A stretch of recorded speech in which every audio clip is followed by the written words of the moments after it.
Hi everyone, welcome back. Bigg Boss താരം Vedalakshmi social മീഡിയയിലിട്ട ഒരു video ഇപ്പോൾ വൈറലായിക്കൊണ്ടിരിക്കുകയാണ്. അതിൽ പറഞ്ഞത് ഇങ്ങനെ: ഞാനൊരു വ്യത്യസ്ത ചിന്താഗതിയുള്ള ഒരാളാണ്. സാധാരണ ആളുകൾ ചിന്തിക്കുന്നത് പോലെയല്ല ഞാൻ ചിന്തിക്കുന്നത്.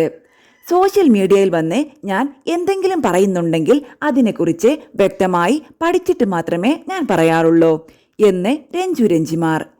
എന്നിട്ടെന്തേ രഞ്ജു ഇങ്ങനെയൊരു പ്രസ്താവന? എന്റെ പേരാണ് അവൾ പരാമർശിച്ചത് എങ്കിൽ ഏതറ്റം വരെ കേസിന് പോയാലും അടിച്ച് ചെകിട് പൊട്ടിക്കും. അവളെ എന്റെ സിറ്റൗട്ടിലിരുത്തും. എടോ, എന്താണ് LGBTQ ഒന്ന് പറയുമോ? ഇതിൽ LGയെയും GPയെയും എല്ലാം നോർമലൈസ് ചെയ്യുന്നുണ്ടോ? പരസ്പരം സപ്പോർട്ട് ചെയ്യുന്നുണ്ടോ? ഉണ്ടെന്നായിരിക്കും രഞ്ജുവിന്റെ ഉത്തരം.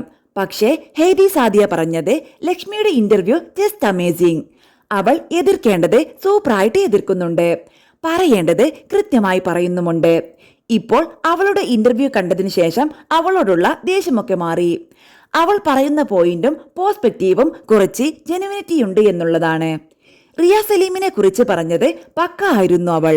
നമ്മൾക്കൊക്കെ പറയാനുള്ളത് ഇവിടെ നിന്നുള്ളത് അവിടേക്ക് എത്തിച്ചതുപോലെ. രഞ്ജു, നിങ്ങൾ ഈ ലോകത്തിന് കൊടുക്കുന്ന മെസ്സേജ് എന്താണ്? ലവ് എന്നുള്ളത് ഫാൻസി ഡ്രസ് ആണെന്നോ? സ്നേഹം എന്നുള്ളത് പരസ്പരമുള്ള കവചം മാത്രമാണെന്നോ? മാരേജിന്റെ യാതൊരു ആവശ്യവുമില്ല, സ്ത്രീകൾക്ക് ഫ്രീഡം മാത്രം മതി, ചൂണ്ടിക്കാണിക്കാൻ സ്റ്റാച്ചു മാത്രം മതി.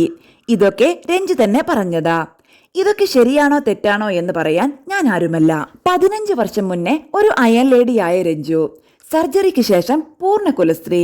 പിന്നീട് ഒരു ബ്രേക്കപ്പ് കൂടി കഴിഞ്ഞപ്പോൾ സ്നേഹം തന്നെ എക്സൈറ്റ് ചെയ്യുന്നില്ല എന്ന് പറയുന്നു. ഇതൊക്കെ രഞ്ജുവിന്റെ മാറ്റങ്ങൾ.